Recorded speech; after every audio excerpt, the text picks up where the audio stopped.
হযরত আলী রাদিয়াল্লাহু তাআলা আনহু বলেন, আমি নবী করিম সাল্লাল্লাহু আলাইহি ওয়াসাল্লামকে বলতে শুনেছি, শেষ জামানায় এমন এক সম্প্রদায় আসবে যাদের মধ্যে অল্প বয়স্ক ও কাণ্ড জ্ঞানহীন অতি বৃদ্ধ লোক থাকবে। তারা জগতের সর্বোত্তম কথা বলবে তাদের ভ্রান্ত আকীদার কারণে, ভ্রান্ত বিশ্বাসের কারণে। ঠিক কিনা? এখন আপনি বলেন, কেউ যদি মাদ্রাসাতে পড়াশোনা কইরা, সে যদি এসএসসি দাখিল আলেম পড়া সে যদি ফতোয়া দেওয়া শুরু করে, তাহলে তার ফতোয়ার মধ্যে বিভ্রান্ত থাকবে কিনা?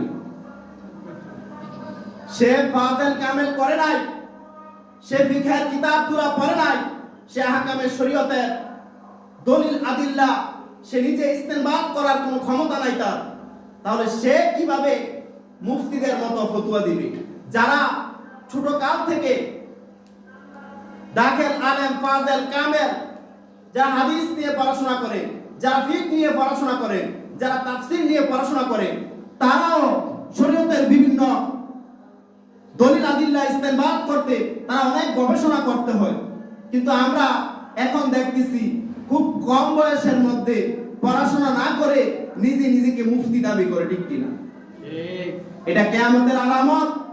আলী রাদিয়াল্লাহু তাআলা থেকে বর্ণনা করেছেন যে অতি বৃদ্ধ লোক, এখন যারা এখানে বয়স্ক আছেন, সম্মানিত বয়স্ক যারা আছেন, তারা মনে করবেন যে মনে হয় কথাটা আমাদেরকে বলছে।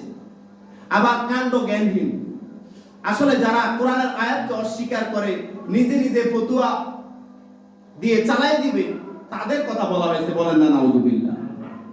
এখন প্রশ্ন হচ্ছে, রেফারেন্স হচ্ছে কোন বৃদ্ধ মানুষ জান্নাতে প্রবেশ করবে না। কি বলেন? এখন যারা বয়স্ক তারা বলবে আমরা কি জান্নাতে প্রবেশ করব না? না, যারা বৃদ্ধ, যারা যুবক, যারা মাসুম বাচ্চা, যারা যে পর্যায়ে থাকুক না কেন, আল্লাহ রাব্বুল আলামিন আল্লাহ তাআলা প্রত্যেককে যুবক করে জান্নাতের মধ্যে দিবেন। বলেন সুবহানাল্লাহ। বুঝতে হবে কথা, পেশ বুঝতে হবে। কথার মধ্যে একটা সাহিত্য আছে, কি বলেন? বালাগাত, ফাসাহাত আছে, কথার মধ্যে অলংকার রয়েছে। অনেক মানুষের আমার মতো ক্ষুদ্র বক্তারা কথা বললে না আপনাদের বিরক্ত লাগে, কিন্তু ঘন্টার পর ঘন্টা কথা বলতেছে, কোনো বিরক্ত নাই, কারণ তাদের কথার মধ্যে ফাসাহাত রয়েছে, তাদের কথার মধ্যে স্পিরিচুয়ালিটি রয়েছে, আধ্যাত্মিকতা রয়েছে।